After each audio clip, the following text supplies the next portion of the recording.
Hello, hello, and welcome back to the TDP, Tim's Daily Podcast, and it's Tuesday, January the 9th, 2024. So today, I'm going to try a little something different. I made a little outline. I think I'm going to have to do this moving forward, just because I just run out of stuff to say, and I end up ending the video and thinking about doing another video because I didn't mention things I wanted to, but just kind of slipped my mind. So I actually have a quick outline that I'm going to kind of help me get down through the subjects that I wanted to cover today. So we'll see how it goes. Basically, obviously we've been talking about the new year. It's 2024. And the other day we talked a little bit about goals and challenging yourself. But I wanted to take it to kind of a different level. And I think we all need to start thinking about getting prepared for what's coming. I don't know if you guys remember, 2020 was an election year. 2024 is also an election year. But in 2020, it was really wild, kind of how that played out. We kind of started the whole, I feel like an old man now, honestly, because used to, I didn't even really care. When I was in the military throughout my whole career, I didn't even care about the news or politics or anything. I just was able to kind of get my orders and do what I did and try to focus on work and things like that. And obviously I still focus on work and things too, but I'm concerned, as all old guys like myself, we're all concerned about the future. And there's a good reason for that though, because we want to have a good future for our kids, and we want the future to be amazing for our grandkids, and we want to leave this country in a better place than we found it. And it's becoming more and more out of our control, just the way these politics and stuff and things are going. And to kind of meet my point there, in 2020 we had a lot of things that happened that, not one normal, regular, everyday Joe like myself could control. Like, there's no control when it came to 2020. We started the election process and the primaries, and obviously it was a big deal. We had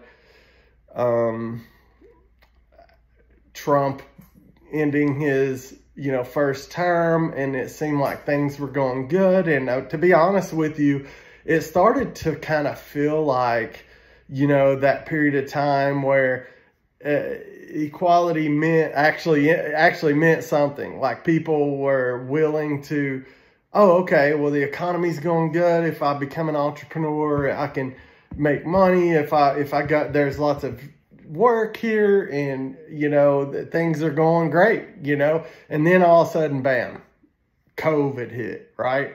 So I swear I cringe every time I'm talking to someone about business or about, their plans moving forward, or about why something happened, this or that. And the first thing or the second, it always comes up. Well, there was that COVID year and it set me back, or this and that. I'm tired of using that as an excuse, that COVID year. Although it's easy to kind of like forget how crazy it was that year, because it seemed like everything was on track and we were heading into this exciting election cycle. But, especially, and I know every person had like their own things going on.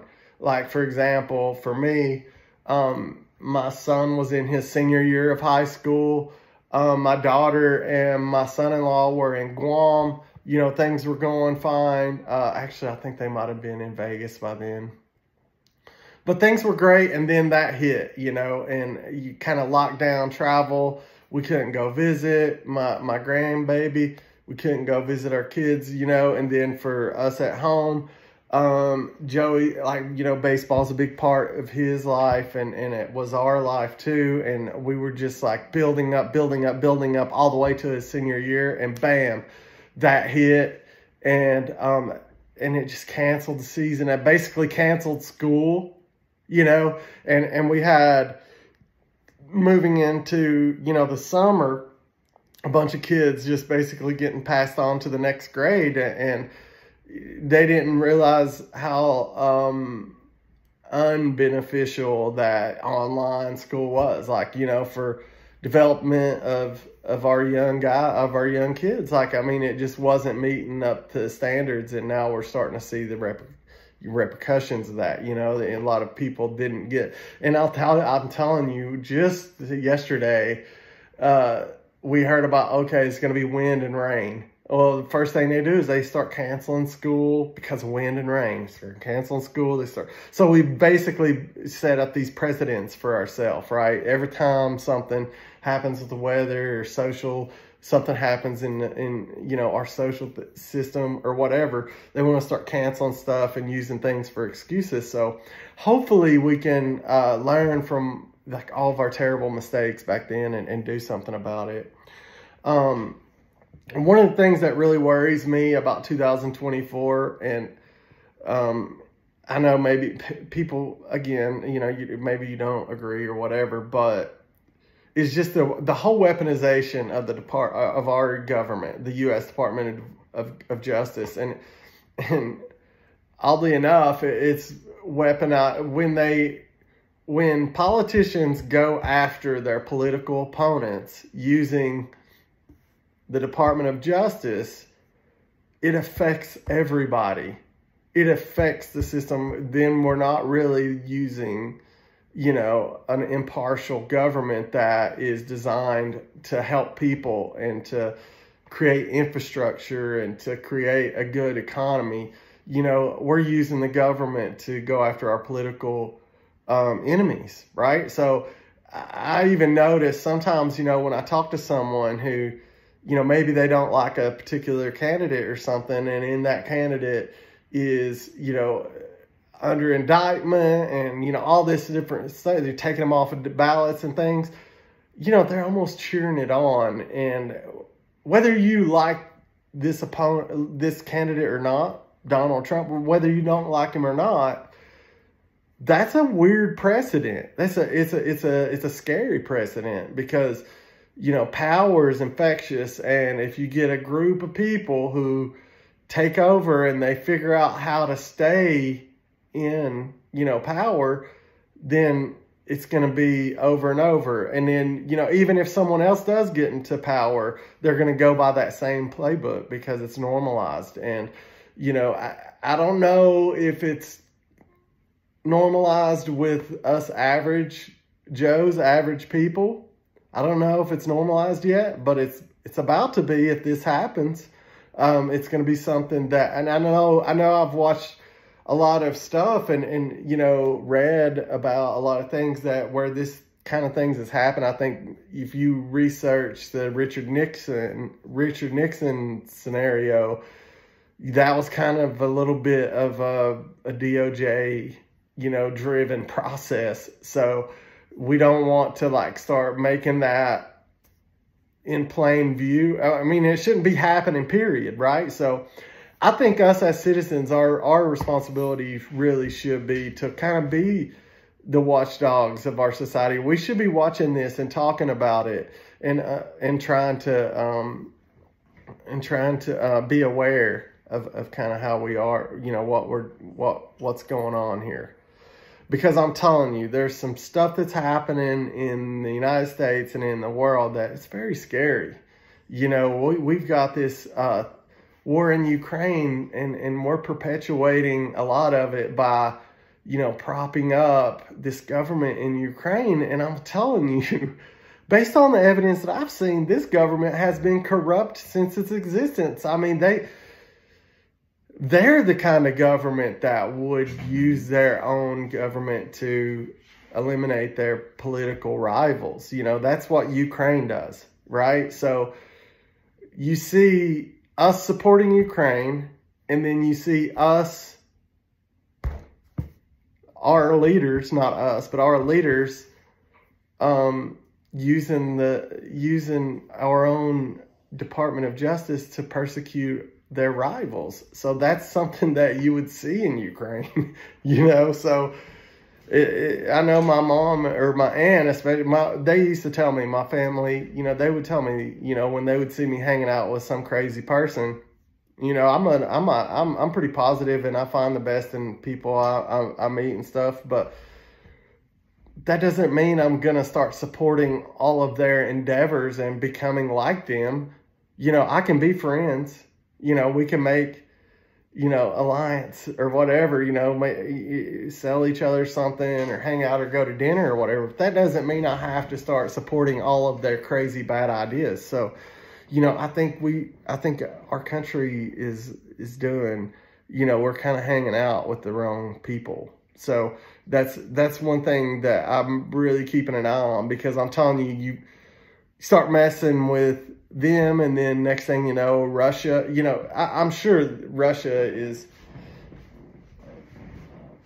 they're not happy that, we're putting our full support into, their affairs. If it's a NATO issue, then you can refer back to the early 90s whenever the Soviet Union broke up. And, we promised that we wouldn't try to proliferate NATO into the Eastern Bloc of European countries that used to be a part of the Soviet Union. It happened in I think it was Croatia. I don't want to start naming off facts because I'll get them all wrong, but I'm pretty sure it happened in Croatia, maybe 10 years ago, whenever, we definitely put our full support. NATO went in, and, and Russia's just like, man, what's going on? And we're just moving right up, throwing our support against, these rivals of Russia. What would it be like if Russia came over here and just made big friends with Mexico and Canada and started setting up military bases in our border countries? How would we feel about that as a country? So I just would challenge, everybody to kind of think about it from your adversary's point of view. That's how we should be dealing with Russia, and not by, trying to ruffle their feathers, because I'm telling you, they are a nuclear country. That if we get into a nuclear war, 2024 will really be a banner year for the evil, and a lot of people, millions of people are going to die. And who knows? We could blast ourselves right back into the middle, or to the Stone Age, if we wanted to. We have that ability. America has nuclear weapons. Russia has them. They're 1,000 times more, devastating than they was when, they were used. So we need to start thinking about working together with our neighbors and with our friends, or not with our friends, but with people around the world, instead of, proliferating a nuclear holocaust. Okay. Also, the conflict in Israel is a problem, and that's a complicated problem. But I think we were kind of on the path, right? At one point, obviously I don't live there and I don't know like everything and the troubles, but it seemed like things were heading in the right direction with the Abraham Accord, that we had kind of helped that region start working together and be neighbors and having friendly relations. And all of a sudden that's out the window.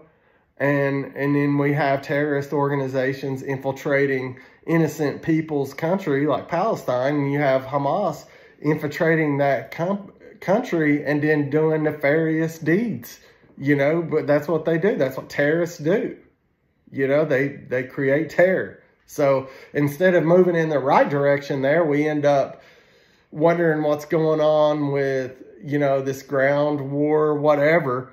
And, the worst thing that could happen is like America gets involved. Do you think, don't you think that, bad actors around the world are watching closely? And, I know we're friends with Israel, and I think that's well and good, but it's a problem, and it's happening, and we've only seen the beginning of it. Hopefully you know, it'll hopefully, you know, we can be positive and it'll be okay. But we'll see. You know, I think America's role is very important, but that does not mean we have to provide, you know, weapons and, you know, money that goes towards wars. I think we should start thinking as a country about being like an economic powerhouse, not necessarily, I mean, and have the biggest defense in the world of our borders and our country, and,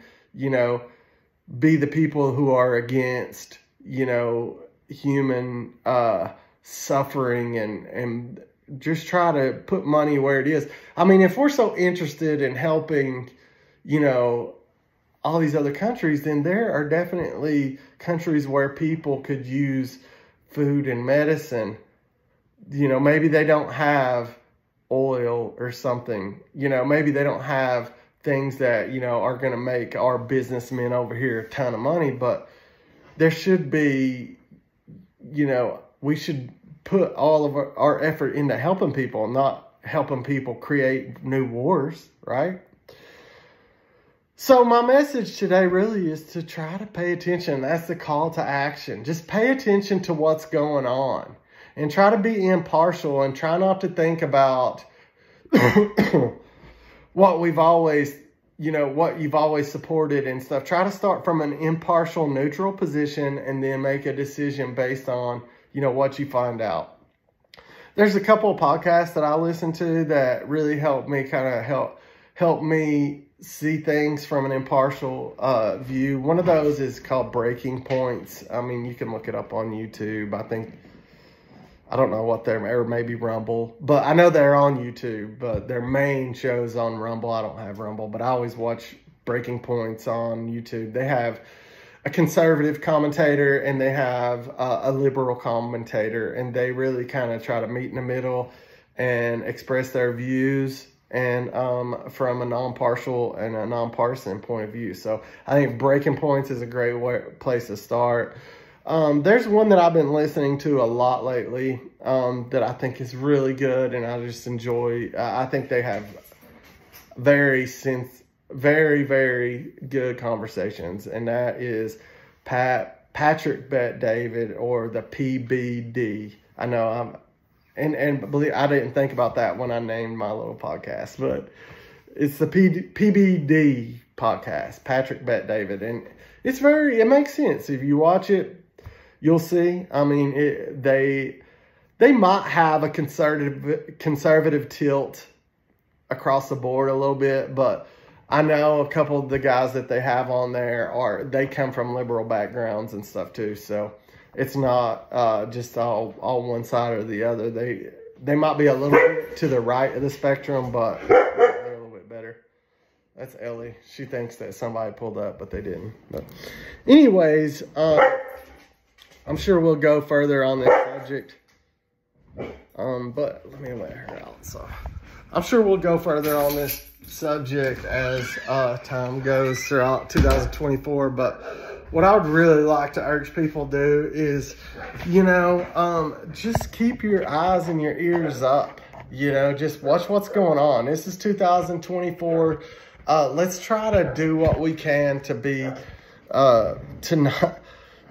to kind of handle all this better than we did back in 2020, because I felt like there was a lot of people just following the leader in 2020, and I think that there's a lot of regrets, and then people got so invested that they weren't even paying attention to like things that actually make sense. They were just doing what they did because they did it, and they don't want to lose that, you know, that virtue that they gained, you know. No, that's about it. This one went for almost 20 minutes, so I'll try to figure out how to narrow that down and get it back down to 10 minutes, and we can go from there. Guys, stay prepared, spread love, and I will see you next time. Deuces.